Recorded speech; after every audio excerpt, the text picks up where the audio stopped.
Karachi Center, General Secretary, Renewable and Alternative Energy Association of Pakistan, REAP Karachi Chapter, Member of Pakistan Business Council Energy Experts Group, Engineer Irfan Ahmed Saab. Sir, thank you so much for your presence here. We have Mr. Mohsin Siddiqui. He started with NGO, PYO, Pakistani Youth Organization, which I used to be a member of. Certified UN Chartered University of Peace in Social Entrepreneurship and Innovation. Worked with various NGOs and industries. Currently General Secretary of Super Tech Foundation and as CEO of Manto Productions. Mohsin, thank you so much for your presence. Next we have Engineer Farhat Adil. Graduated in 1980 from NED University of Engineering and Technology, Karachi, and since then, except for a brief period of approximately 3 years working in NESPAC in various positions. Presently working as Vice President and Head of NESPAC Karachi, Member Board of Management of NESPAC, elected 3 times as Member Executive Committee Pakistan Engineering Council, remained Convener Accreditation Committee of Pakistan Engineering Council for 3 years, besides member of various committees of PEC. Presently he is also member governing body PEC. Currently, he is the chairman to Institution of Engineers Pakistan Karachi Center, also served as CEO of Pakistan Real Estate Investment and Management Company for 3 years from 2006 to 2009. During his studentship, elected as President NED Student Union in 1979-1980. Engineer Farhat Adil, sir, thank you so much for your presence here. So before we actually started taking your questions for the panelists, first I would like to each panel members to give a brief, your idea or your thought or your views regarding the subject we are going to talk about in this panelistic session. So I think we start with the academia as they are more close to the students. So Mr. Syed Usman Ali Shah, Assistant Professor NED. Sir. Hello, thank you. Assalamu alaikum everybody. My perception about academia and the industry, our relationship is very clear about it because the relationship between the industry and the academia is the backbone for the development of any nation. That's my firm belief, and I've seen it. Because if the industry and the academia are not very close to each other, then how they can think and plan to build a better and better country of future of Pakistan, especially if we talk about the Pakistan. I just want to give you one example that when I was in Sweden for my PhD, we took one project from the Sony Ericsson to design a flexible monopole antenna, and it was sponsored by the Sony Ericsson, and they paid money to the students, and they asked that they want such thing to implement from the academia, and the best researchers was nominated with us and we work on, and later on this product was patented and it is successfully launched in the market as well.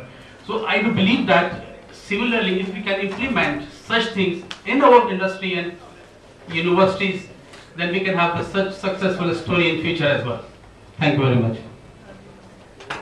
Thank you, sir. Thank you so much for your thoughts. Secondly, we have Dr. Irfan Haider, Vice President and Dean Keith. Sir.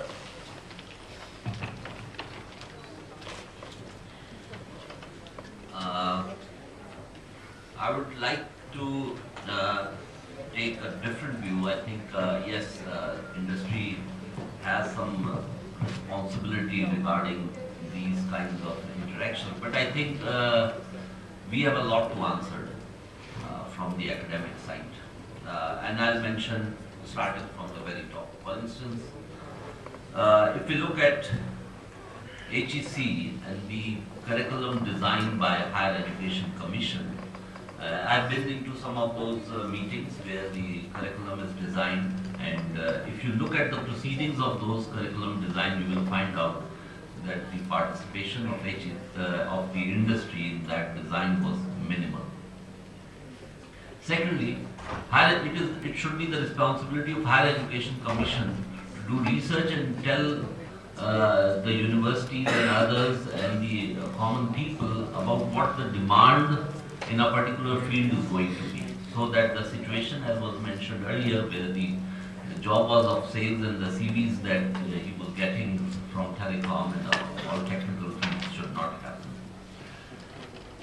Third, for instance, today when we saw the proposal coming from a Higher Education Commission about the establishment of OREX, and what that means is the Office for Research, Innovation and Commercialization.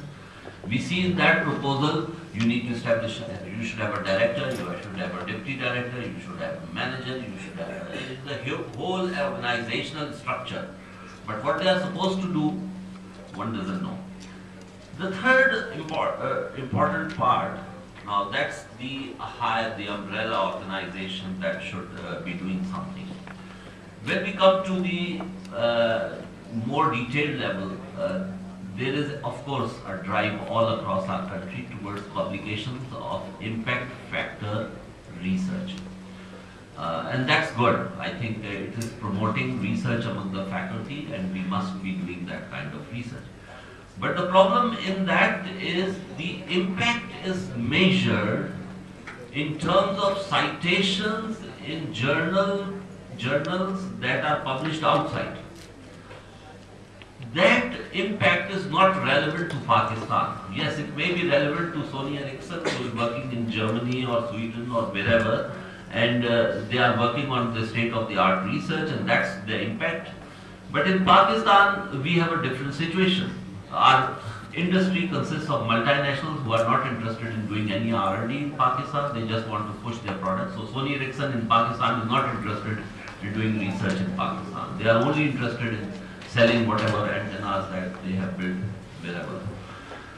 Then, when we come to the local organizations, we find that they have no incentive for R&D because of the various government policies where the smuggling and disincentives for doing anything locally. So one problem is the impact factor research, which is not measuring the local impact of the in terms of Pakistani environment. And finally, of course, the incentive systems of the faculty. We are full-time faculty members at industries. In USA, I have seen where I have worked for my PhD, and even in Pakistan, the organization, the universities which are involved with industry, we find that the ratio of the faculty's earning from the industry and the contribution of the earning made from the salary is either 1:2 or 1:3. That is, they are either earning the same amount from the whatever is their salary, they are getting a similar amount from the industry, or maybe twice or thrice. And that additional amount that they are getting from the industry is through their work into the industry, solving their problems, working on those problems. That's another matter that today, by HEC policy of impact factor, that work has been reduced. But I know, for instance, at LUMS, they used to have, at least 10 years ago, a ratio which was in the mind of the faculty was that if you are given 100 rupees salary from the university, then you will be earning 200 or 300 from the industry. So that's one of the areas. The other thing is that the lack of entrepreneurship. We want to develop in Pakistan people who want to go and do a job. That's not the whole idea. When we look at the energy in advanced countries, we find that people are working to develop their own patents, they are working to develop their own ideas, they want to make their own cutting edge technology firms and go into the market. So it is this thrust of making your mark in the industry that develops the interaction with the industry. And I believe this is also missing over here, which we need to work on. Although to some extent it is there in many of the, some universities are making progress in that area. But right now the situation is a catch-22 situation where the industry is waiting for us and we are waiting for the industry and nothing is happening. And I have been coming to such panel discussions now for 10 years. Thank you so much, sir. I request Professor Dr. Shahid Hafiz Mirza, HOD Electrical Engineering Department, UIT. Sir, please your views. बिस्मिल्लाहिर्रहमानिर्रहीम। आपने गालिबन दो बातों की तरफ इशारा किया है। एक तो ये कि तालिब इल्म के जहन में ये बात होती है कि वो यहाँ जो कुछ पढ़ रहा है वो किसी काम का नहीं है, इंडस्ट्री में काम होगा। एक बात तो गालिबन आपने ये की है। मैं इसके बारे में भी कुछ कहूँगा। दूसरी बात आपने ये कही कि इंडस्ट्री के expectation from a graduate that passes out from here और फ्रॉम एनी अदर इंस्टीट्यूशन। तो ये दो बातें बड़ी अहम है और हम इससे पहले भी इन दो इश्यूज़ के ऊपर बात काफ़ी करते रहे हैं। तो पहली बात तो ये है कि तालिब इल्म जब यहाँ आता है तो उसके जहन में ये बात होती है पढ़ लिख के जॉब करना है और जॉब करने की फिक्र उसको दामगी रहती है। उस और एक चीज़ और इसको ख़राब कर देती है, वो ये कि हमारे यहाँ जॉब सिचुएशन ख़राब से ख़राब तक होती चली जा रही है। इस वजह से एप्रीहेंशंस खौफ जहन में बढ़ते जाता है और तालिब इल्म ये चाहता है कि मैं स्ट्रेट अवे वो पढ़ूँ जो कि इंडस्ट्री में डिमांड है, चाहे वो छोटा सा सर्टिफिकेट कोर्स ही क्यों ना हो। मैंने देखा है, NIT यूनिवर्सिटी में भी देखा है, डिग्री करने के बावजूद भी लोग सर्टिफिकेशन कोर्सेज की तरफ जाना शुरू कर देते हैं just to get an edge over others. तो ये तो खौफ है उनका। हालांकि ये बात सबको पता होनी चाहिए कि जो बैचलर्स प्रोग्राम्स होते हैं वो ब्रॉड बेस्ड होते हैं। ब्रॉड बेस्ड प्रोग्राम्स का मतलब ये है कि अगर हम किसी इलेक्ट्रिकल इंजीनियरिंग की बात कर रहे हैं तो वो तालिब इल्म या वो ग्रेजुएट जो यहाँ से पढ़ के निकलेगा 4 साल में, वो इस काबिल होगा कि इलेक्ट्रिकल इंजीनियरिंग के किसी शोबे में जाके काम कर सकता है, ये उसमें सलाहियत होगी। लेकिन अगर कोई एम्प्लॉयर है तो वो चाहता है किसी पर्टिकुलर एक्सपर्टीज़ के हवाले से उसकी सर्विसेज हों उसके पास, तो फिर उसके लिए ज़रूरी होता है कि वो उस एम्प्लॉई को ट्रेन करे, उसको अपने काम के मुताबिक ट्रेनिंग दे ताकि उसके लिए वो ज़्यादा प्रोडक्टिव हो जाए। तो ये बातें हमें समझ लेनी चाहिए और इस हवाले से हमें काम करना चाहिए। तालिब इल्म को चूँकि ये पता नहीं होता कि एजुकेशन यहाँ पर या जहाँ कहीं बैचलर एजुकेशन हो रही है उसका मेन ऑब्जेक्टिव क्या है, इस वजह से ये खौफ आते हैं। मेरा अपना तजुर्बा ये रहा है कि जब मैंने BE की पास करने के बाद जब मैं KEC में ज्वाइन किया, पहला जॉब था मेरा इंडस्ट्री का, तो मुझे सारी बातें वही नज़र आई जो कि मैंने अपने यहाँ पढ़ी थी। आज भी इलेक्ट्रिकल इंजीनियरिंग की वही बातें हम पढ़ रहे हैं, उसके अंदर जो भी एडवांसमेंट हुआ है, चेंजेस आई वो भी इंक्लूड की गई हैं। और मैं अपने तालिब इल्मों को ये यकीन दिलाना चाहता हूँ कि कोई बात ऐसी नहीं है जो कि फालतू पढ़ी जा रही है या गैर पढ़ी जा रही है या जिसका इंडस्ट्री से ताल्लुक नहीं। Thank you so much. Thank you, sir. Now, move on to the industrial part. I request Mr. Irfan Ahmed for their view. Okay. Well, I must first appreciate this effort of UIT, which they have been carrying on from the past years, that they invite people from the industry and also from the academia. And this discussion is done once a year. This effort is good, but not enough. How can we improve this? I would recommend that our people from academia should join some institutions, engineering institutions like IEEE, IEP. There are so many others, REAP is there. And where they meet, they can meet consultants, people from the field, and then they should try to invite them to the university for small talks, for exchange of thoughts, share of knowledge. And if that is shared with the students, they would know exactly what is required in the field for them to, strive for. तो ये एक चीज़ जो है ये हमें करने की ज़रूरत है, वरना हम अगले साल भी आएंगे यहाँ और 2 घंटे बात करेंगे और फिर उससे अगले साल भी आएंगे, होगा कुछ नहीं। तो रिस्पॉन्सिबिलिटी जो डॉक्टर इरफान हैदर साहब ने कहा कि आती है कुछ हद तक इंडस्ट्री पे भी और ये एकेडेमिया पे भी आती है। इंडस्ट्री में हमने कोशिश की कि इस स्टेटस को चेंज किया जाए, तोड़ा जाए, और मैंने खुद अप्रोच किया यूनिवर्सिटीज़ को, NIT यूनिवर्सिटी को अप्रोच किया, मेहरान यूनिवर्सिटी जामशोरों को अप्रोच किया, जिनके ग्रेजुएट्स जो हैं वो सीमेंस में आते हैं और बहुत अच्छे ग्रेजुएट्स हैं माशाल्लाह, इसमें कोई शक नहीं है। ये बात भी दुरुस्त है कि उनके अच्छे होने में फैकल्टी का कसूर ज़रा कम ही होता है, वो खुद अच्छे होते हैं, क्योंकि फैकल्टी का फील्ड एक्सपीरियंस हमारे यहाँ ज़रा कम है। पिछले दिनों में इस पर तवज्जो दी गई थी, पिछले सालों में, और कुछ फैकल्टी में लोग ऐसे भी आए थे जो फील्ड एक्सपीरियंस रखते थे। लेकिन ये है कि हमारे यहाँ जो फैकल्टी में लोग आते हैं और जिनको पढ़ाने में मामूल किया जाता है, वो अक्सर फील्ड एक्सपीरियंस नहीं रहते। तो हमने ये सोचा था कि वो इंडस्ट्री में काम करें, ग्रेजुएट्स आएँ और वहीं से मास्टर्स करें। मास्टर्स तो लोग करते हैं हमारे यहाँ से। अक्सर मेरे साथ जो मेरे कलीग्स हैं वो NED से और दूसरी यूनिवर्सिटी से मास्टर्स कर रहे हैं।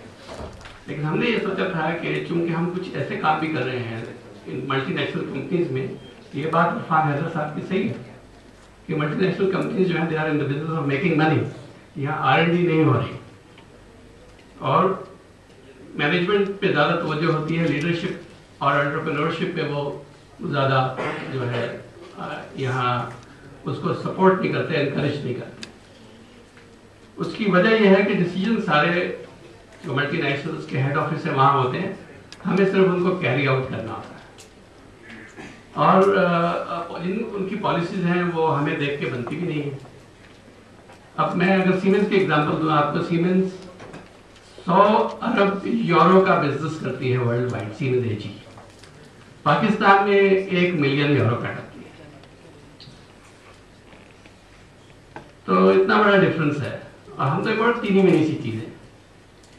तो हमें तो यहाँ जाहिर है कि उनके जो प्रोडक्ट्स हैं उनको सेलिंग करनी होती है, लेकिन सीमेंस एक बहुत अच्छी कंपनी है। उन्होंने अपने पूरे रिसर्च के जो एवेन्यूज हैं वो हमारे लिए खोले हुए और वो हमें पढ़ाने में सिखाने में उनको कोई शर्म नहीं है। कोई वो चाहते हैं कि हम लोग सीखें, हम सीखना नहीं चाहते।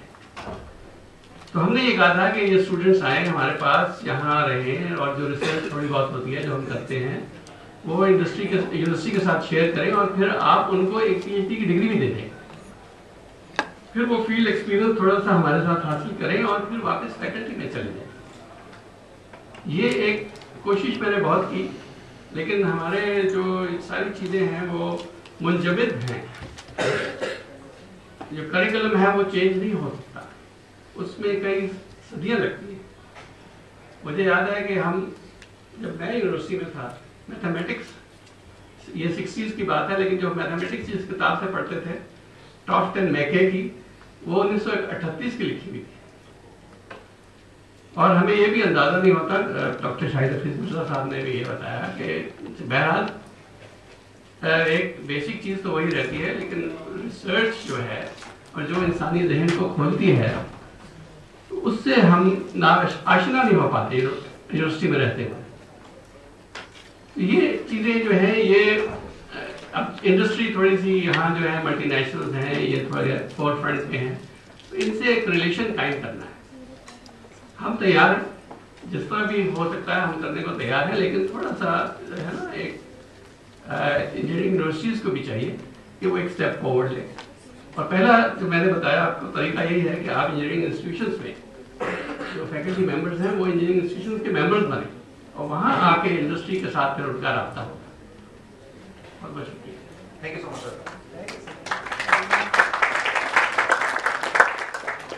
I request Mr. Mohsin M. Siddiqui for his views. अस्सलाम वालेकुम। अब इतने सारे लोगों के दरमियान तो ऐसा लग रहा है जैसे छोटा मुँह बड़ी बात। ये 10 सालों से 15 सालों से क्रॉस तब्दीली आ रही है और ये मेरा जो है पहला टाइम है कि मैं इस टॉपिक पे बात कर रहा हूँ। एकेडेमिया के डिफरेंट पर्सपेक्टिव हैं जिस तरह से हम देते हैं, जैसा भी इरफान साहब ने कहा था, एकेडेमिया रिसर्च बेस्ड आपकी एक लाइन होती है जो स्टूडेंट्स पास आउट होने के बाद भी अडॉप्ट कर सकते हैं, और एक इंडस्ट्री की लाइन होती है जहाँ पर प्रैक्टिकली तौर पे जो कुछ उन्होंने पढ़ा उनको आजमाने का उसका एक मौका मिलता है। दूसरा पर्सपेक्टिव जो आपने अपनी बात में कहा कि एकेडमी में वो नहीं पढ़ाया जा रहा जो कि इंडस्ट्री में रिक्वायर्ड है, तो डिफरेंट पर्सपेक्टिव है चीज़ों को देखने के। तो एकेडमिया की जितनी बात है उन्होंने सही कहा कि अगर आप रिसर्च लाइन पे जाते हैं तो पाकिस्तान में वो R&D के डिपार्टमेंट्स नहीं है जहाँ पे आपको जाके वो वेल पेड आपको सैलरीज मिले और सारे बेनिफिट्स मिले बनस्पत इंडस्ट्री के। और अगर एकेडमी की बात करते हैं कि वो अकेली जो है वो सारी स्किल्स ट्रांसफर करते हैं, तो ऐसा तो नहीं है। Academia alone can not have the requirements जो इंडस्ट्री के उसको ज़रूरत है। और सर्टिफिकेशन की जैसे बात होती है कि स्टूडेंट्स आजकल बहुत ज़्यादा सर्टिफिकेट्स प्रोग्राम में इनरोल करते हैं, may be not out of care के उनकी सीवीज पे थोड़ा सा एज मिले, बनस्बत इसकी अप्रोच ये होनी चाहिए कि आउट ऑफ वो पैशन करें, कि जिस फील्ड से भी उनका ताल्लुक है, इंजीनियरिंग कर रहे हैं, बिजनेस को परसू कर रहे हैं, तो सर्टिफिकेशन ज़रूर अडॉप्ट करें, और ये बहुत मायने रखते हैं जब आपकी हायरिंग और प्रोसीजर सब आपके पास आते हैं। तो it should be out of passion and it counts कि कितना आपने इसको परसू करा है कैरियर में। और बैचलर जो है सिर्फ आपके एक फाउंडेशन बनाते हैं, सर्टिफिकेशन आपको एज देता है, स्किल्स को शार्प करता है। बाकी एकेडमिया को कितना स्टेप्स आगे जाना चाहिए, इंडस्ट्री को कितना करीब आना चाहिए, ये लॉन्ग डिबेट है। जो यूथ है, उस जो स्टूडेंट्स हैं यहाँ पे बैठे हुए, उसका वेट ना करें कि एकदम करीब गले मिलेंगे और फिर इनके आपके बेनिफिट की बात होगी। बनस्बत आप खुद आगे बढ़ें। पूरी दुनिया आपके लिए एकेडमी है, टेक्नोलॉजी का दौर है, सोशल नेटवर्क्स आम है, सारे प्रोफेसर्स तकरीबन दुनिया भर के ऑनलाइन है, फेसबुक पे है। तो go out and take your learnings, don't wait के आपको कोई आके जब तक बुक्स में शामिल नहीं होगा चैप्टर फलाना, तब तक आप उसका अप्रोच नहीं करें। तो इसमें थोड़ी सी हमारी TPR की भी बात है, टेक पर्सन रिस्पॉन्सिबिलिटी की बात है कि आगे बढ़ के जो चीज़ अगर रिक्वायरमेंट जो क्या चीज़ें जो आपको लगती कम है, जाके खुद उसको अप्रोच करें। बाकी जितने हेड्स हैं, जब तक वो टाइम लगेगा उसको पूरा करने में, तो हो सकता है आप भी उन्हीं फैकल्टी में हो और बहुत बेहतर पढ़ा दो उनसे। Thank you. Thank you, Mohsin. Thank you so much. Look at Mr. Farhat Adil, sir.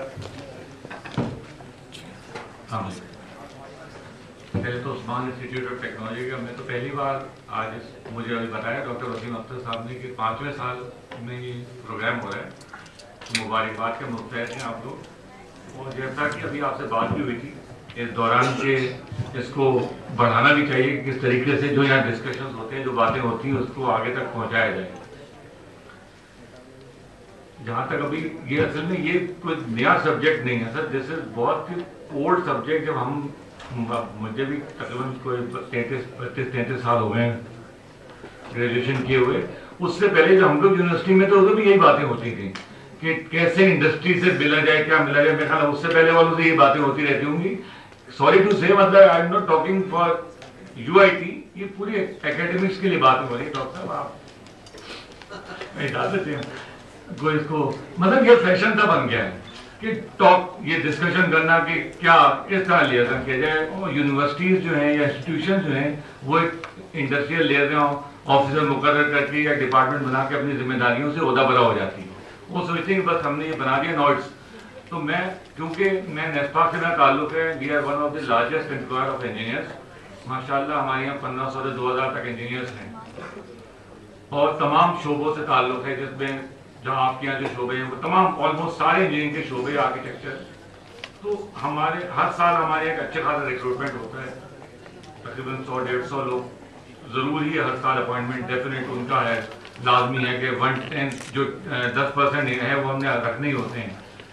तो जब हम ये चीज़ें देखते हैं ना इंजीनियर्स के, आपके यहाँ क्या होता है लिहाजा, बस सिर्फ इतना लिहाजा जरूर होता है कि बच्चों को इंटर्नशिप की हद तक रहते हैं वो बस साल में 1-2 दफा उनसे राब्ते होते हैं, जो वो आते हैं कि हमारे इस बार ये समर आ गया, विंटर सेशन आ गया, विंटर सेमेस्टर, इसमें हम इंटर्नशिप करेंगे। इसके अलावा किसी तरह में कोई लिहाजा आज तक नहीं हुआ।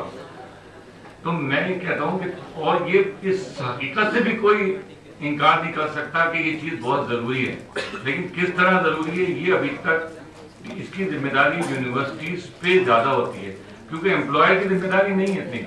एम्प्लॉयर तो अपनी रिक्वायरमेंट अखबार में छाप देता है कि मुझे इस तरह के इंजीनियर या प्रोफेशनल चाहिए। क्या होता है, अगर आप लोग नहीं पैदा कर रहे तो वो या तो फॉरेन ग्रेजुएट्स आ जाते हैं या फिर हम कंप्रोमाइज करके दूसरों को ले लेते हैं।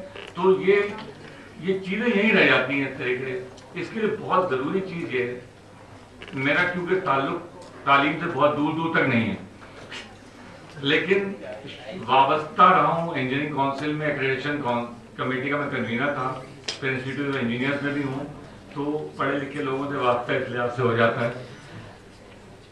इसमें ये होता है कि जब हम कोर्सेज की बात करते हैं, इस लिहाज से ये बता दूं कि आपका UIT का जो एक्रेडिटेशन है, ये सबसे पहले मैं ही उस कमेटी का कन्वीनर था जब इसको एक्रेडिट किया गया था, फर्स्ट प्रोग्राम ऑफ UIT।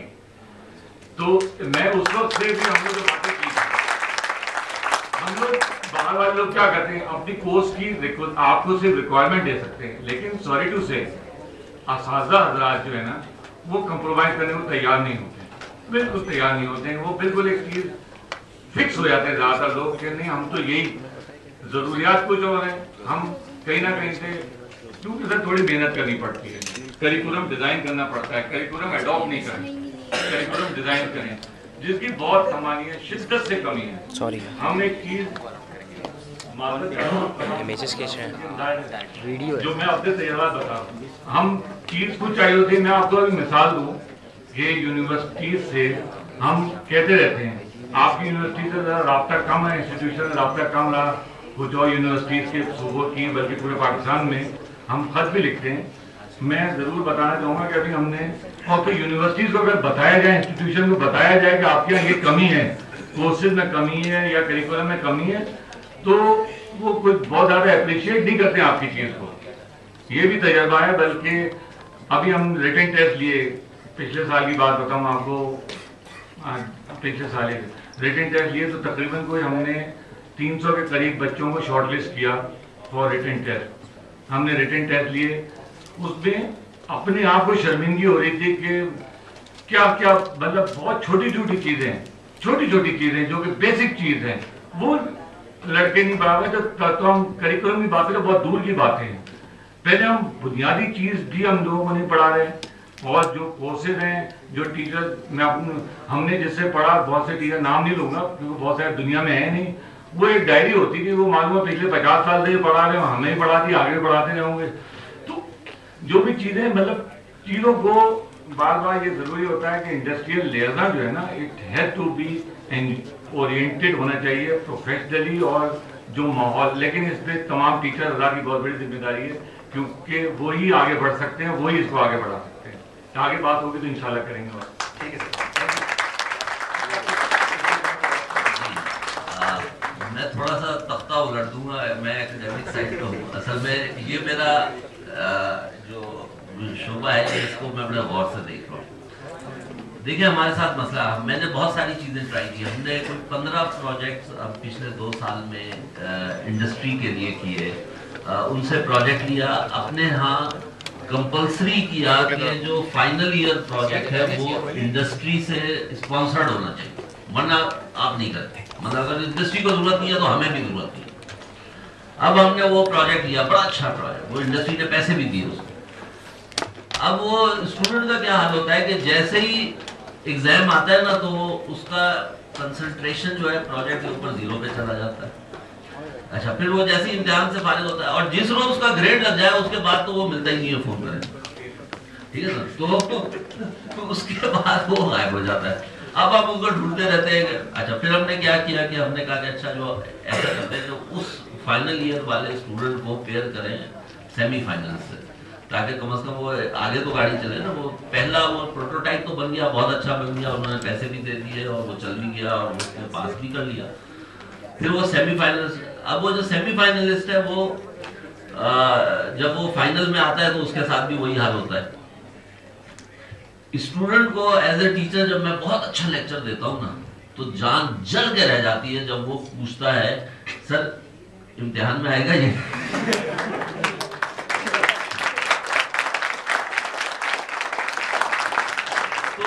तो ये एज ए टीचर मैं बता रहा हूँ कि आपने अपनी खिताबत के जौहर दिखाए और आपका ख्याल था कि वो तालियां बजाएगा और वो सुन रहा होगा, उसको परेशानी सिर्फ इस बात की है कि इम्तिहान में आएगा।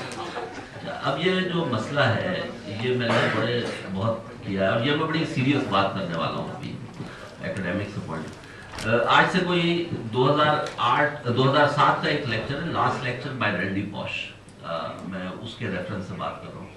उसने अपने, वो कार्नेगी मेलन यूनिवर्सिटी का प्रोफेसर था, उसने एक प्रोग्राम MS का किया। उसने अपनी प्रेजेंटेशन में जब वो प्रोग्राम दिखाया तो उसमें semester 1 project, semester 2 project, semester 3 project, semester 4 project.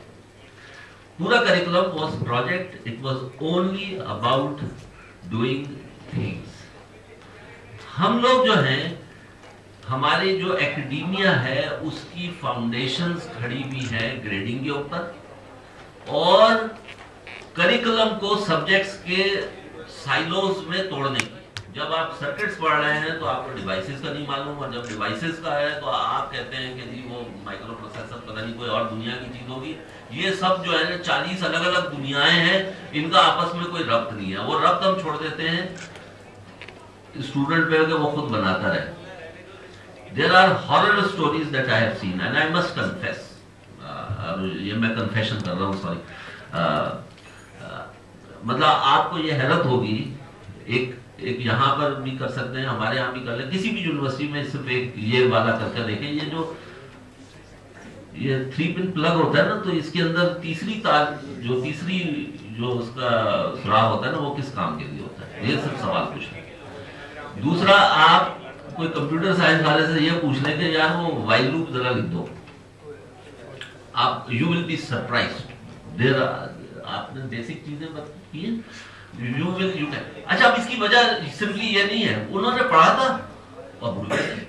उन्होंने पढ़ा था इम्तिहान के लिए, उन्होंने पढ़ा था याद रखने के लिए नहीं, उन्होंने जरूर पढ़ा था, वो 3.5 3.2 जीपीए वाला आदमी होगा, लेकिन उसने सिर्फ इम्तिहान पास करने के लिए किया। अब हमें क्या करना है? अगर हमें इंडस्ट्री को एनेबल करना है तो हमने अपनी एकेडमिया के अंदर जो ये मुकद्दस गायें हैं ना, ग्रेडिंग की, सब्जेक्ट्स की, कि क्लास के अंदर वो हफ्ते में तो 3 ही घंटे का पीरियड होगा, इनको हमें कुर्बान करना पड़ेगा। और इसका अगर आप बहुत अच्छा एग्जाम्पल एकेडमिक्स में ही देखना चाहते हैं तो I would invite you to go and see any school of architecture or any school of arts। आप जाकर वहां देखिए, हमारे यहाँ जिस वक्त छुट्टी की बेल बनेगी उसके बाद उल्लू बोलेगा यूनिवर्सिटीज में, और लेकिन आप स्कूल ऑफ आर्किटेक्चर में चले जाएं या आप स्कूल ऑफ आर्ट्स में चले जाएं, रात के 12 बजे जाएंगे, वहां लोग काम कर रहे होंगे, स्टूडियोज में काम हो रहा होगा। क्यों? वो है प्रोजेक्ट्स, वहां कोर्स की बात नहीं होती है। तो कुछ काम हमें ऑफ कोर्स वो मैं तो अपनी तरफ से कहूंगा ना कि भाई क्या हम क्या कर सकते हैं। मैं तो ये सोच रहा हूँ, मैं इनसे कहूँ कि आप ये करें, ये भी कुछ करेंगे इंशाल्लाह, लेकिन हम क्या कर सकते हैं? हमें अपने उन मुकद्दस गायें जो हैं जिसमें ग्रेडिंग है, मिसाल ऐसा कोर्स हम क्यों नहीं लॉन्च कर सकते जिसमें कोई ग्रेडिंग नहीं है? आपको पता है MIT में बहुत सारे कोर्सेज होते हैं जिसमें कोई ग्रेड नहीं होता। मैंने यूनिवर्सिटी में एक प्रोफेसर से कोर्स लिया ये देखकर कि वो सब स्टूडेंट को ये देता है, तो हम भी पहुंच गए, हम तो पाकिस्तानी पहुंच गए यार, ये बड़ा अच्छा। लोगों से कंफर्म किया, उन्होंने कहा हाँ पिछले 4 साल से ये कोर्स हो रहा है, और जितने स्टूडेंट होते हैं सबको ये होता है। वो असल में प्रोजेक्ट बेस्ड कोर्स था, उसने 3 सिस्टम्स के ऊपर 3 प्रोग्रामिंग लैंग्वेजेस को 3 मुख्तलिफ तरीके से इम्प्लीमेंट कराया, और दुनिया जहाँ में ये आज से 20-25 साल पुरानी बात है। तो वो हम उस जमाने के इंटरनेट पे बैठ के वो किस तरह से किस तकलीफ के जरिए हमने किया, मेरा ख्याल है इतना काम मैंने उस कोर्स में किया, किसी कोर्स में नहीं किया। ये तो मिल गया था, वो तो उसने पहले दिन ही बता दिया। सॉरी आपकी बात काट रहा हूँ। यूनिवर्सिटीज में जो आपने जिक्र किया था इंडस्ट्रियल एरिया का फाइनल ईयर प्रोजेक्ट तक की हद तक ताल्लुक रह गया, इससे पहले कोई नहीं पूछता, सिर्फ फाइनल ईयर के प्रोजेक्ट में जी यूनिवर्सिटीज में जो होता है ना, ये इंस्टीट्यूशन में सिर्फ फाइनल ईयर के प्रोजेक्ट के वक्त तो लोग इंडस्ट्री की तरफ देखते हैं, वो भी सॉरी टू से कहना चाहिए वो स्पॉन्सरशिप के लिए, क्योंकि यूनिवर्सिटी पब्लिक सेक्टर यूनिवर्सिटी के बाद तो पैसे ही नहीं होता है, तनख्वाह देने को नहीं है तो प्रोजेक्ट कहाँ से करवाएंगे। और जब ये प्राइवेट सेक्टर यूनिवर्सिटीज बनी थी तो उम्मीद चली थी कि ये चीजें ज्यादा बेहतर होंगी, लेकिन अफसोस के साथ ये उसी डगर पे ही चल रहे हैं पब्लिक सेक्टर और प्राइवेट सेक्टर में। Sir, if you allow me, so the time और आपका limited है, so it is what I thought, so the question answer few minutes के मैं इरफान साहब को, राजन साहब ने और उन्होंने जो बातें की उनसे एग्री करता हूँ, लेकिन थोड़ा सा मैं ऐड ऑन करना चाहूँगा कि जो एकेडमिया है उसकी अपनी भी एक जिम्मेदारी है जो हमें पूरी करनी चाहिए। जो मेरे अंदर पॉइंट ऑफ व्यू से वो ये है कि अगर हम अपनी लर्निंग को जो कि हम एकेडमिक्स में करते हैं प्रोजेक्ट बेस्ड लर्निंग पे शिफ्ट कर जाए, क्योंकि अब तक जो चीज़ हमारे यहाँ एकेडमिया में मोस्टली लैग कर रही है वो ये है कि हम whatever we are studying हम उसको इम्प्लीमेंट करने के कैपेबल नहीं होते, बहुत कम होते हैं, लेकिन ये प्रोपोर्शन बहुत कम है।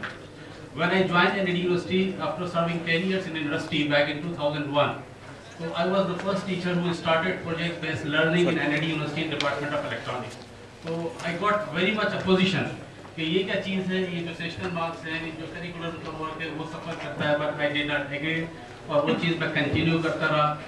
आज अल्हम्दुलिल्लाह जो हमारे स्टूडेंट्स हैं, जो मेरे स्टूडेंट्स हैं, they are well aware of how to use the professional tools which are very helpful for their industrial job wherever they go. Plus, they know how to utilize their capabilities in terms of practical implementation. अगर हम इस चीज़ को focus कर लें, कोई भी students जो कि हमारा ग्रेजुएट है उसका ग्रेडिंग पे आप फोकस ना करें, क्योंकि I do believe in that कि जो अल्लाह ताला ने सूरह 3 में फरमाया है कि लक़द खलक़नल इंसान फी अहसन तक़वीम, कि हमने इंसान की बेहतरीन तख्लीक की है। So we all are equal, we should need to address our capabilities in the right directions. अगर हम इस चीज़ को attain कर लेते हैं तो where we work in the academia or in the industry, we can build up a stronger and better Pakistan. Thank you very much. Burden हमें shift करना है towards the students and towards the audience. they are बैठी हुई, तो मैं इसमें जितने भी मेरे यहाँ पे वर्दी पैनलिस्ट हैं, सबने अपने अपने एक्सपीरियंस के हवाले से जाहिर है उन्होंने अपना एक्सपीरियंस शेयर किया, उन्होंने इस पर एक्यूरेट बात की। मेरी अप्रोच काफ़ी लिमिटेड है, तो जाहिर मेरा एक्सपीरियंस उतना नहीं जितना मेरा रिस्पेक्टेड पैनलिस्ट का है, तो जाहिर है मेरी भी समझ में बातें कम आई। जितना मैं कनेक्ट कर सका, जैसे मेरा कनेक्शन होता है डिफरेंट यूनिवर्सिटीज के साथ, being a trainer we have to move around to different universities starting with my own university. मैं आप सबकी बात से एग्री करते हुए इसमें बात ऐड करना चाहूंगा कि किसी भी चीज को आगे बढ़ाने के लिए, किसी भी गैप को कम करने के लिए, ठीक है इंडस्ट्री ने आना है यूनिवर्सिटीज की तरफ, अकेडमिया ने जाना है इंडस्ट्री की तरफ to bridge the gap, but actually for what sake they are all working for, किसके लिए ये सब कुछ करना है उन्होंने? For the sake of the students जो वहां से क्वालिफाई कर रहा है, जो इंडस्ट्री में आ रहा है। तो अगर वो स्टूडेंट ही कोई एफर्ट नहीं करेगा अपने आप को कनेक्ट करने के लिए इंडस्ट्री के साथ, या अगर वो खुद ही अपनी यूनिवर्सिटी को पुश नहीं करेगा to go towards the research and to go towards patch up some collaboration with the industry, तो अगर वो पुश नहीं करेगा तो शायद अकेडमिया जो है वो इस ख्याल में होती है कि सब कुछ बहुत अच्छा जा रहा है, इंडस्ट्री जाहिर अपने तौर पर खुद वो ट्रेनिंग्स कंडक्ट कर रहे हैं, जब लोग जैसा भी उनके पास रॉ मटेरियल आ रहा है वो उसको फिनिश कर रहे हैं और अपने लिए उसको इस्तेमाल में ला रहे हैं।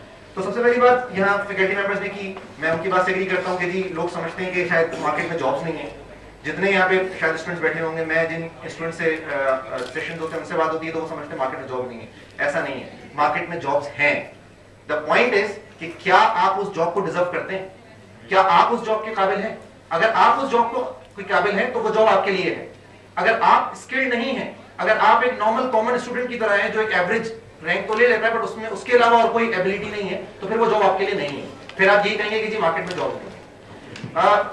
मैं हूँ Mohsin is a very good friend of mine. हम लोग काफी बागी किस्म के लोग रहे हैं अपनी स्टूडेंट लाइफ से और हर चीज को चैलेंज करते आए।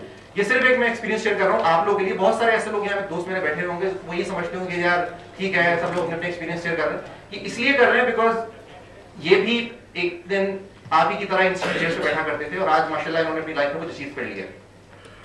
तो पॉइंट ये है कि जिस तरह जो पहले स्पीकर थे यहाँ पर जो बात कर रहे थे उन्होंने एक बात कही जो मुझे पसंद नहीं आई, वेरी सॉरी फॉर दैट। उन्होंने कहा कि जी आप यूआईटी में इसलिए बिकॉज शायद आपका नेक्स्ट में एडमिशन नहीं हुआ, आपका शायद जीआईटी में एडमिशन नहीं हुआ। I am sorry, I don't agree with that. मैंने एमबीए किया माजू से, मोहम्मद अली जिन्ना यूनिवर्सिटी से, which is the average category university.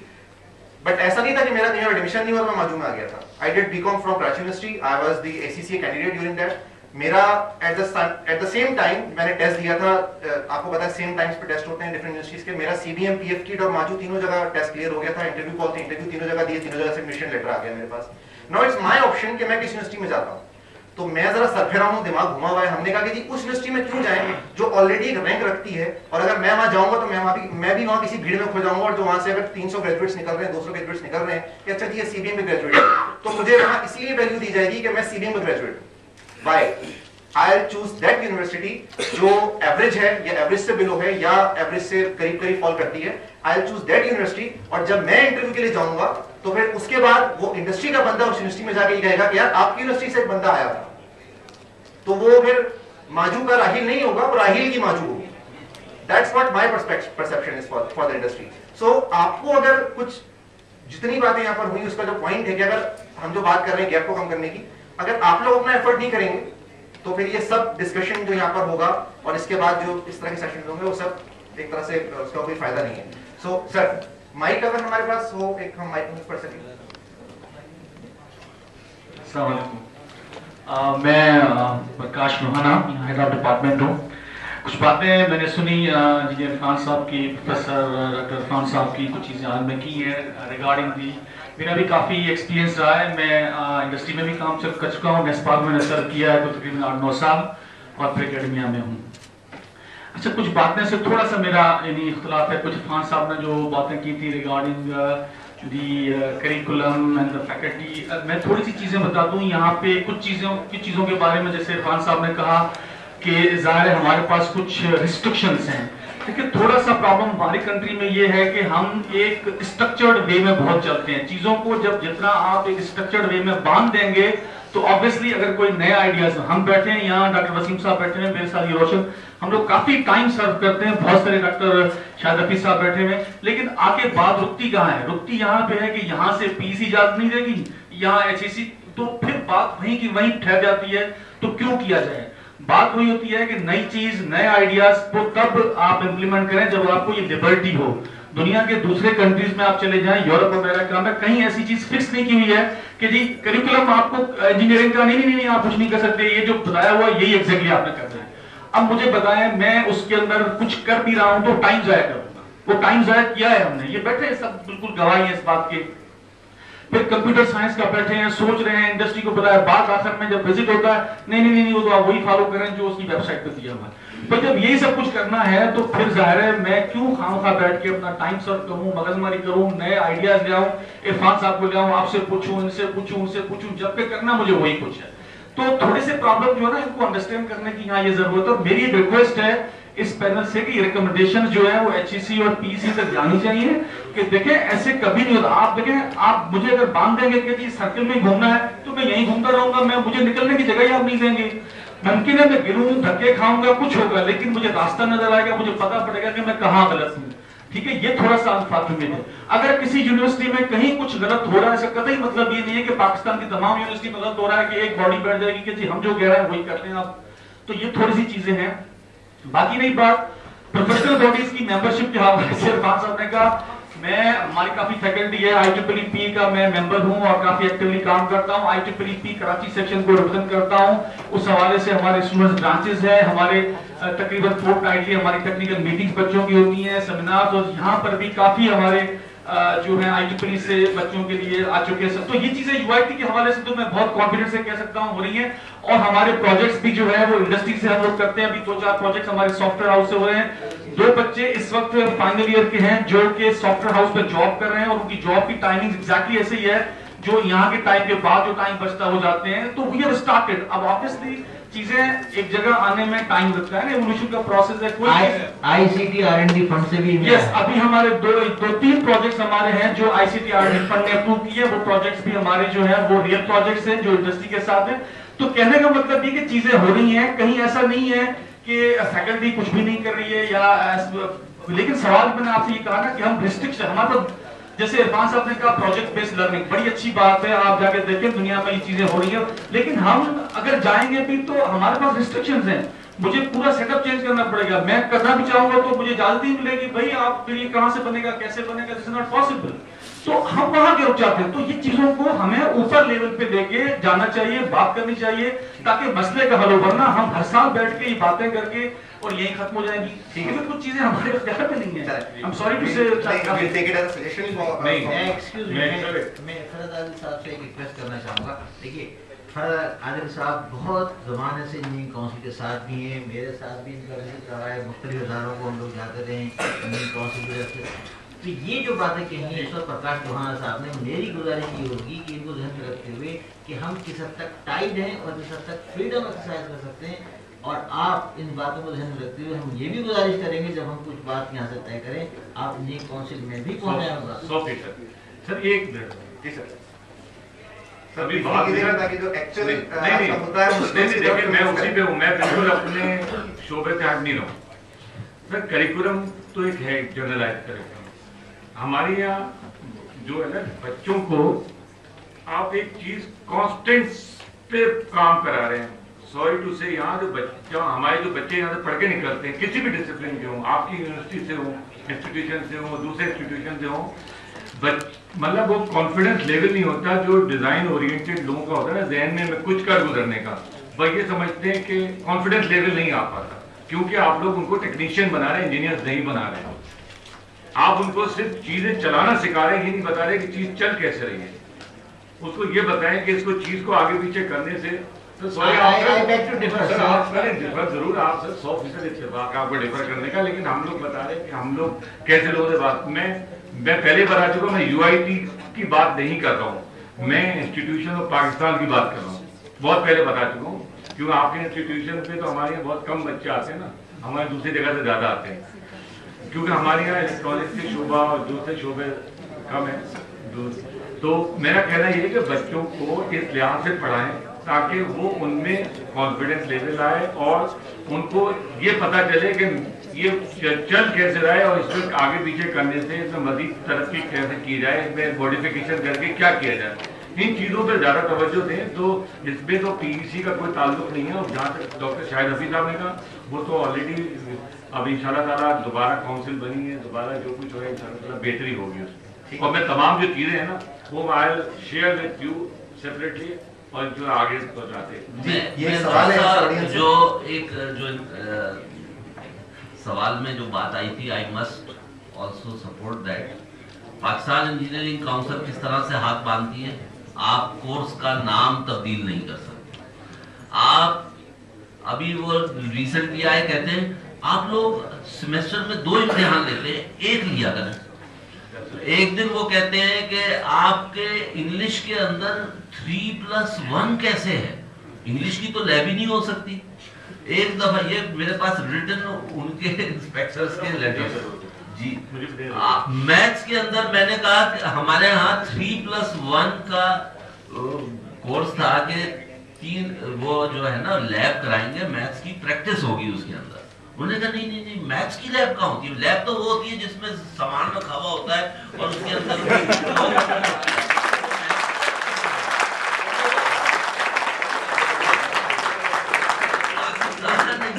Council कहती है 50% जो है ना इम्तिहान के अंदर फाइनल एग्जाम 50% से कम नहीं होना चाहिए। तो हम कहते हैं अच्छा भाई बाप आप लोग बैठे हैं उधर से इश्तिहार दे देंगे, अब तो वो ऊपर से जुर्माने भी आयद करने शुरू कर दिए हैं। जो आप कहेंगे वो जो 40 साल पुराना वाला करिकुलम है हम भी वही पढ़ा। लेकिन उसमें फिर अभी जो हो रहा है वो ये हो रहा है कि शायद हम इंडस्ट्री और एकेडमिया पे चले गए, और जो एक्चुअल जिस मकसद के लिए मतलब जाहिर है कि मैं ज़्यादा से ये चाहूँगा कि जो वैक्यूम था वो शायद हम मजीद बढ़ा रहे हैं उसको। स्टूडेंट्स और इंडस्ट्री के बीच में जब वैक्यूम की बात कर रहे हैं तो उसको मजीद इंक्रीज कर रहे हैं। ये चीज़ पोर्ट्रे करके कि शायद एकेडमिया एंड इंडस्ट्री के बीच में already there are some things going on. तो हाँ, तो सर अगर नहीं वो हम उसके लिए अलग फोरम मुनक़िद कर लेंगे, उसमें अलग फोरम मुनक़िद कर लेंगे जहाँ पर एकेडमी और इंडस्ट्री को बिठा के बात करेंगे। तो इफ यू अलाउ इस वैक्यूम को दूर करने के लिए मुझे कुछ बोलने की इजाज़त है। तो जनाब इरफान साहब ने कहा था कि टीचर्स एकेडमिया वाले IEP वगैरह में आया करें, वहाँ पे बैठ के बातचीत किया करें। ये बहुत अच्छी तजवीज़ है, लेकिन मैं इस तजवीज़ को थोड़ा सा आगे ले जाना चाह रहा हूँ।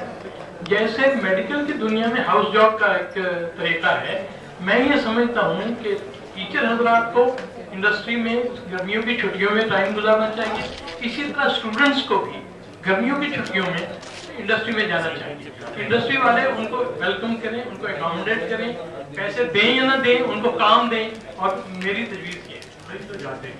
Thank you. सो अब हम मूव करते हैं स्टूडेंट्स की तरफ। तो ये बात ध्यान में रखिएगा कि भाई आप ही के लिए सारी महफिल सजी है, तो अगर आपके एंड से सवाल जो है वो सॉरी फॉर माय लैंग्वेज बेतुके हुए या उनका कोई सेंस ना बन रहा हुआ, तो फिर आज का जो फोरम है उसका मकसद फौत हो जाएगा। तो काइंडली ब्रीफ, कंसाइज, एंड अगर स्पीकर आइडेंटिफाई करते हैं किससे आप सवाल करना चाह रहे हैं तो that will be more appropriate. जी, क्वेश्चंस। अस्सलाम वालेकुम, मैं Mohammad Zaid from IIEE। Sir इस वक्त अभी जैसे बात हो रही थी कि प्रोजेक्ट बेस्ड करिकुलम होने चाहिए और प्रोजेक्ट बेस्ड पढ़ाई है, हम ग्रेडिंग पर ज़्यादा तवज्जो ना दें, प्रोजेक्ट्स पर दें। तो प्रॉब्लम यहाँ पर ये होता है कि अभी भी हमारे पास काफ़ी सारे स्टूडेंट्स और बहुत सारी जगहों पर ऐसे हैं जो ऑलरेडी प्रोजेक्ट्स बना रहे होते हैं, वो ऑलरेडी प्रोजेक्ट्स पर काम कर रहे होते हैं, इवन इतना काम कर रहे होते हैं प्रोजेक्ट्स पर कि वो अपनी पढ़ाई को उसमें काफ़ी टाइम निगलेक्ट कर देते हैं। लेकिन जो कुछ ऐसे होते हैं जो प्रॉपर बैलेंस कर रहे होते हैं या प्रोजेक्ट साथ साथ कर रहे होते हैं, उनको कोई फायदा नहीं होता। यानी देसी कि इंडस्ट्री वाले उनके प्रोजेक्ट्स को नहीं देखते, they only see their grade, और जब वो टीचर्स को देखते हैं, teacher they don't see their project, they just see कि भाई इसने टेस्ट में कैसा काम करा है। तो वो कहते हैं यार हमने प्रोजेक्ट तो बनाना ही नहीं है, इसका कोई फायदा होना नहीं है हमें। यार प्रोजेक्ट का आपका कितना कंपोनेंट होता है पूरे कोर्सेज, अगर आप उसको 4 साल में डिवाइड करें तो प्रोजेक्ट का कितना परसेंटेज होता है? उतना ही परसेंटेज वेटेज मिल सकता है, उससे ज्यादा वेटेज नहीं मिल सकता, बिकॉज आपकी तो पूरी जो तालीम है वो 8 सेमेस्टर या 4 साल में मुहित है ना, उसमें तमाम चीजें पढ़ाई गई हैं। तो प्रोजेक्ट तो आपका पर्टिकुलर सब्जेक्ट पे होता है, 6 क्रेडिट है, तो उतना ही वेटेज मिलेगा जितना उसको जितना है आपके कोर्स में। मैं एफआरटी के जो प्रोजेक्ट है उसके हवाले से बात नहीं कर रहा, जैसे जो कोर्स वाइज प्रोजेक्ट्स होते हैं, जैसे BIEE हमारे पास हर कोर्स का ये होता है, मेजॉरिटी कोर्सेज का ये होता है कि हमें कोई ना कोई प्रोजेक्ट तो बनाना ही होता है, बट एट द एंड यानी हमारा जो ग्रेडिंग हो रही होती है वो हमारे एग्जाम पर ही होती है, और प्रोजेक्ट का इतना ज्यादा कंसर्न नहीं होता। Can I answer? देखिए, प्रोजेक्ट करने का एक फायदा जरूर होता है। एक तो आपकी नॉलेज की एप्लीकेशन होती है, वहाँ जो चीज़ मिसिंग होती है प्रोजेक्ट्स में, पाकिस्तान में मैंने देखा है अक्सर, वो उसकी डॉक्यूमेंटेशन नहीं सही होती। मुख्तलिफ किस्म के स्पेसिफिकेशन और दूसरी चीज़ें भर दी जाती हैं प्रोजेक्ट रिपोर्ट में, और प्रोजेक्ट की रिपोर्ट में ये चीज़ नहीं होती कि इसका फ़ायदा क्या है और आगे इसको कहाँ तक लेके चलना है, और पीछे जो ग्रुप आ रहा है वो उसको देख के उसको आगे बढ़ा सके, ये सब चीज़ें नहीं होती। प्रोजेक्ट को डॉक्यूमेंट किस तरह करना है ये बताया ही नहीं जाता लोगों को। तो ये इस जहाँ तक प्रोजेक्ट का ताल्लुक है, अगर उसमें ये चीज़ें इम्प्रूवमेंट्स कर ली जाए तो नॉलेज एप्लीकेशन के साथ साथ आपको अपने जो फील्ड की दुनिया है, प्रोफेशनल लाइफ है, उसके लिए भी तैयारी हो सकेगी। पाकिस्तान में जो सबसे बड़ी कमी है हमारे यहाँ इंजीनियरिंग में वो ये है कि हम डॉक्यूमेंट कुछ भी नहीं करते। 1905 में मिस्ट्री मोहम्मद दीन ने डीजल जनरेटर बनाया था 1905 में, और वो सीना गज़ेट के तहत शायद उनके बेटे को मिला और उसके बाद वो ख़त्म हो गया। अब ये है कि जितने भी DG सेट्स हैं जो हमारे एनर्जी क्राइसिस है उसको थोड़ा मिटिगेट करने के लिए सब हम इंपोर्ट कर रहे हैं, क्योंकि वो डॉक्यूमेंट ही नहीं हुआ कि उसने कैसे बनाया था, क्या उसमें क्या खराबी थी, कैसे इम्प्रूवमेंट हो सकते थे। इसी तरह और चीज़ों का भी हाल रहा है। थोड़ा सा मैं करना चाहता हूँ इसके प्रोजेक्ट बेस्ड लर्निंग के ऊपर। जैसा कि आपके क्वेश्चन था कि ग्रेडिंग का क्या इम्पैक्ट होता है, ग्रेडिंग का बहुत बड़ा इम्पैक्ट होता है। उसकी वजह ये होता है कि नॉर्मली जब हम प्रोजेक्ट पे वर्क करते हैं तो मोर देन 1 और 2 स्टूडेंट्स उसके साथ ग्रुप में मौजूद होते हैं, और ये हमारी एक नॉर्मल प्रैक्टिस है कि अगर हम मोर देन 2 स्टूडेंट्स एक प्रोजेक्ट पे काम कर रहे हैं तो 1 या 2 जो एक स्टूडेंट होते हैं वो बहुत एक्टिवली पार्ट करते हैं, बाकी 1 और 2 जो होते हैं उसमें स्लीपिंग पार्टनर्स होते हैं। That's very true, I am talking about it. अब horses and donkeys are equal नहीं होते, हाउ दे कैन इमेजिन और एक्सपेक्ट कि उनको इक्वल मार्क्स मिलेंगे। एक आदमी जो कि दिन रात काम कर रहा है, उसका थ्योरेटिकल बैकग्राउंड, उसका प्रैक्टिकल अप्रोच 100% परफेक्ट है, और एक वो आदमी जिसने कुछ भी नहीं किया, how he can get the equal marks? तो ये नहीं होना चाहिए। उसकी वजह ये है कि जो स्टूडेंट ये एक्सपेक्ट करते हैं कि क्योंकि ये प्रोजेक्ट बहुत सक्सेसफुल हुआ है और हमें भी इक्वली उतने मार्क्स मिलेंगे, लेकिन जब वही लोग किसी इंडस्ट्री में जाते हैं इंटरव्यू देने के लिए, और जो इंटरव्यूअर होता है वो पूछता है आपने इस प्रोजेक्ट पे काम किया है and what is the core of the subject, वो बता नहीं सकता। तो दूसरे अल्फाज में जो इंटरव्यूअर होता है वो एक्सपेक्ट करता है या तो इसके टीचरों ने इसे चीट किया है या इसने टीचर को चीट किया है। तो you have to be very careful कि जब आप प्रोजेक्ट बेस्ड लर्निंग की बात कर रहे हैं तो you have to learn in true sense. Okay, thank you very much. जहाँ ग्रेडिंग का सवाल है, मैं तो इस ग्रेडिंग से जो पाकिस्तान में होती है इत्तेफाक ही नहीं करता। हम लोग स्टूडेंट्स को एवरेज पे टेस्ट करते हैं, एक्सीलेंस पे टेस्ट नहीं करते, और उनका वर्क टेस्ट करते हैं, उनकी एफिशिएंसी टेस्ट नहीं करते। हमारे यहाँ क्या होता है कि 100% चॉइस मिलती है स्टूडेंट्स। प्रोफेशनल लाइफ में तो कोई चॉइस नहीं है। ये नहीं कि आपने एक ब्रिज बनाया हो गिर गया आप दूसरा बना दें उसकी जगह, ऐसा तो नहीं होता। हमारे यहाँ ये क्यों होता है कि 10 सवाल आते हैं उसमें आपको 5 करने हैं, और ये कि 33% या 50% वाला बंदा पास हो जाए, ऐसा होना नहीं चाहिए। और फिर इतना वक्त होता है हमारे पास कि हमें एफिशिएंट होने की जरूरत ही नहीं है। वो 5 सवाल करने के लिए जो अच्छे स्टूडेंट्स होते हैं वो तो आधे टाइम में कर लेते हैं।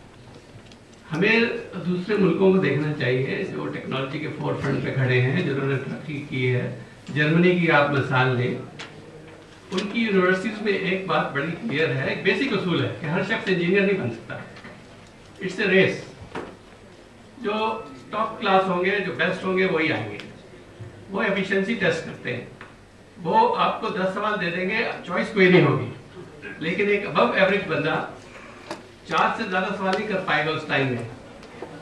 जो बहुत ही बेहतरीन होगा वो 5 कर लेगा, वो 5 करके पास हो जाता है। लेकिन जिस यूनिवर्सिटी में था फॉर एग्जाम्पल, उसने अपनी 150 साल हिस्ट्री में सिर्फ 48% को डिग्री दी है, 52 को बगैर डिग्री के निकाल दिया। हमारे यहाँ जो शख्स भी इंजीनियरिंग कॉलेज में आता है वो इंजीनियर बनता है। ये हमारी ग्रेडिंग का कसूर है। अब जर्मनी एक ऐसा मुल्क है जो आलू तक इंपोर्ट करते हैं, बेसिक स्टेपल फूड इंपोर्ट करते हैं, सब कुछ इंपोर्ट करते हैं। उनके पास है कुछ नहीं, बस एक खूबसूरत सा मुल्क है, लेकिन उनके पास मैन पावर है, उनकी एजुकेशन है, इस वजह से वो टॉप पे है। और उनकी ये ग्रेडिंग है। वहाँ ये भी है कि जो प्रोफेसर ने पढ़ा दिया वो कोर्स का हिस्सा है, और प्रोफेसर जो है वो फोरफ्रंट पे होता है, टेक्नोलॉजी के टॉप क्लास बंदा होता है, और ये सब लोग मानते हैं जो उसने पढ़ा दिया that's part of the course. ये नहीं है कि वो पाकिस्तान इंजीनियरिंग काउंसिल है या HEC है और वो उन्होंने एक करिकुलम बनाया हुआ है जिसको वो चेंज नहीं करते। और ये दोनों इंस्टीट्यूशन इत्तेफाक से पिछले दिनों में कुछ सियासी भी हो गई है, ये भी एक बड़ा मसला है। तो हमें ये चाहिए कि हम अपने प्रोफेसर्स को थोड़ा सा उनको इनकरेज करें, उनको एक रिस्पॉन्सिबिलिटी और अथॉरिटी दें, ताकि वो जो अच्छी हमारे स्टूडेंट्स पे मुझे कोई वो नहीं है, बहुत अच्छे लोग हैं। हमारा IQ लेवल जो है एशिया का और पाकिस्तान का, वो जर्मन एक बेसिक जर्मन IQ लेवल से ज़्यादा है। ये तो जर्मन को भी मानते हैं।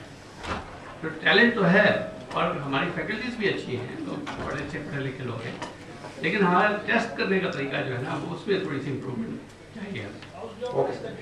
ओके, नेक्स्ट क्वेश्चन भी है। मैं सर इरफान की बात को कंटिन्यू करूंगा। सर आपने कहा था कि हम फैकल्टी मेंबर्स को बुलाएं और उनको ट्रेनिंग दें और उनको अगर PhD या समथिंग डिग्रीज दें। तो सर अगर हम इस तरह कर लें कि बैचलर के बाद स्टूडेंट्स को वहाँ पे लें और उनको 2 साल की ट्रेनिंग दें और उसमें उनको मास्टर्स दे दें, तो इस तरह एक स्टूडेंट जो एकेडमिया में 2 साल मास्टर्स के लिए गुजारता है वो इंडस्ट्री में चला जाएगा और ये गैप कम हो जाएगा।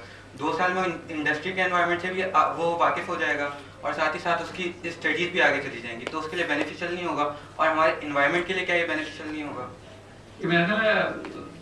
मैंने ये नहीं कहा, मिसअंडरस्टैंडिंग। मेरा ये कहना था कि जो हमारे पास ग्रेजुएट्स हैं, जो फ्रेश ग्रेजुएट्स आते हैं और वो हमारे साथ रिसर्च के वर्क काम भी करते हैं, ऐसी बात नहीं है कि यहाँ थोड़ी रिसर्च नहीं हो, थोड़ी बहुत ज़रूर होती है। और मैं ये चाह रहा था कि वो लोग जाके PhD, उनको यूनिवर्सिटी मौका दे कि वो MS करें, PhD करें और अपना काम जारी रखें इंडस्ट्री में, और 5-10 साल गुजारने के बाद फिर वो वापस फैकल्टी में आए। ये कहना था, ठीक है। जो लोग हैं अभी इस वक्त बहुत अच्छे अच्छे लोग हैं और हमने बहुत कोशिश की इस सिलसिले में, मेहरान यूनिवर्सिटी में की, NED में भी की, लेकिन वो यूनिवर्सिटीज़ कहती है नहीं जनाब ये तो हमारे यहाँ से इजाज़त नहीं है और वहाँ से इजाज़त नहीं है। अभी मैंने कोशिश ये की थी, जैसे रिन्यूएबल एनर्जीज हैं, पाकिस्तान में बहुत ज़्यादा पोटेंशियल है इनका। 3.5 लाख मेगावाट सिर्फ विंड का पोटेंशियल है, 1.2 मिलियन मेगावाट सोलर का पोटेंशियल है, 60,000 मेगावाट्स हाइड्रो का पोटेंशियल है। हमारी इस वक्त इंस्टॉल्ड कैपेसिटी क्या है? 21,000 मेगावाट्स। हम जनरेट कितनी कर रहे हैं? अभी जब ये ब्लैकआउट हुआ पिछले दिनों तो 13,000 मेगावाट जनरेट कर रहे थे और उस पर जो थे वो स्टेशन स्ट्रिप हो गए, उससे ज़्यादा नहीं कर पा रहे थे, जबकि पोटेंशियल इतना है रिन्यूएबल्स का।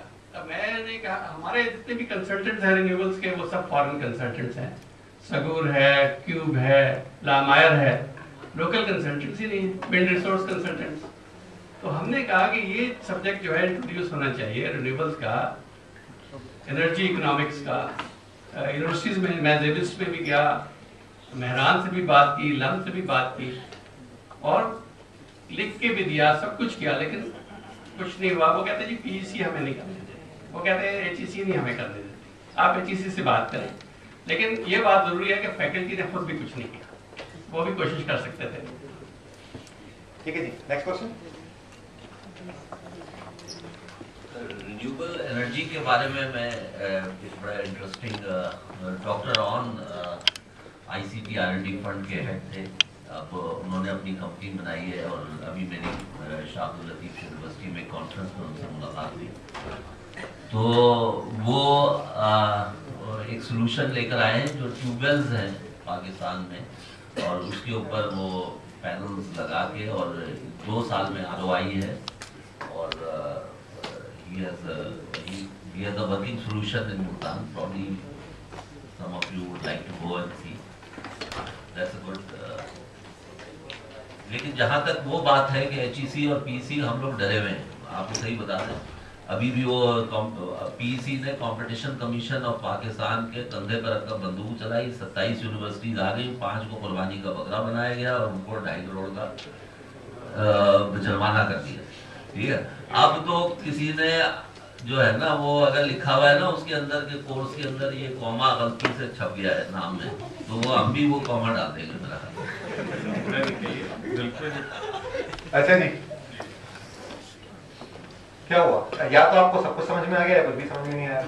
इसका मतलब तो यही है, लाइक व्हाट वी डू कि हम लोग कंप्लेंट्स तो काफी सारी करते हैं। अब जब आज आपके सामने इंडस्ट्री मौजूद है, एकेडमी मौजूद है, एंड यू कैन अपनी रिजर्वेशन शेयर कर सकते हैं, सजेशन शेयर कर सकते हैं, क्वेश्चंस कर सकते हैं।